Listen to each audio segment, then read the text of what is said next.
Despite President Trump's recent backpedal on referring to the coronavirus as the Chinese virus, hate crimes against Asian Americans still continue to surge around the nation. As of May 2020, the Asian Pacific Policy and Planning Council states that there have been over 1,700 reports of coronavirus discrimination from Asian Americans across the country and counting. As host to a diverse population of Asian communities and home to the second oldest Chinatown on the East Coast, how has this affected Asian Americans in Philadelphia? Dr. Stephanie Tran, dental resident at Temple University Hospital, recalls her recent experience of xenophobia.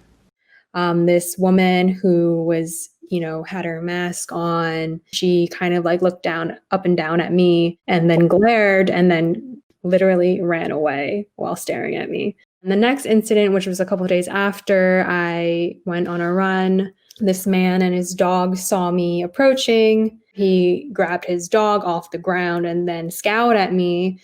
Yeah, those two incidents made it feel quite raw, that xenophobia is real.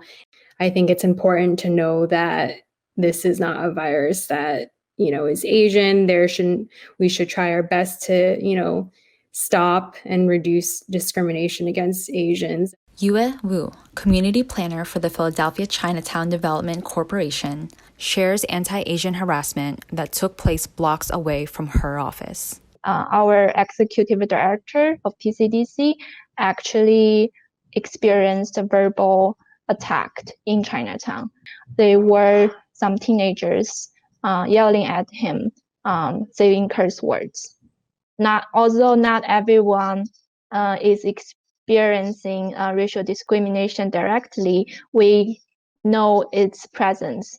And we see it online, and we see it on the media, and we hear it from our friends and families, and it's definitely giving us actual stress. And some people are feeling that coronavirus is not the most dangerous for them, but the racial discrimination is more dangerous. Thoai Nguyen, CEO of SEAMAAC, talks about his racist encounter while distributing food to immigrant families in need during the pandemic. One of my staff coming into the building was almost attacked by a Caucasian man who basically just got very, very aggressive and started saying very inappropriate racial epithets towards my staff, blaming him for the coronavirus. About a week later, as I was actually outside distributing food, a gentleman walked by and he kind of made fun of my mask. And he asked, why do I need to be wearing a mask? And I said, well, I think you should be wearing one too. And as he was walking away, he basically said, effing Kung flu. But I'm heartened to see that for every racist that I have seen, there are 10 or 20 people that have come forward to take them down, to help people in need. While underreporting of hate crimes is not unusual among minority groups, it has become alarmingly common in Asian American communities during this time. I'm Frankie Corpuz, reporting for PhillyCAM Voices.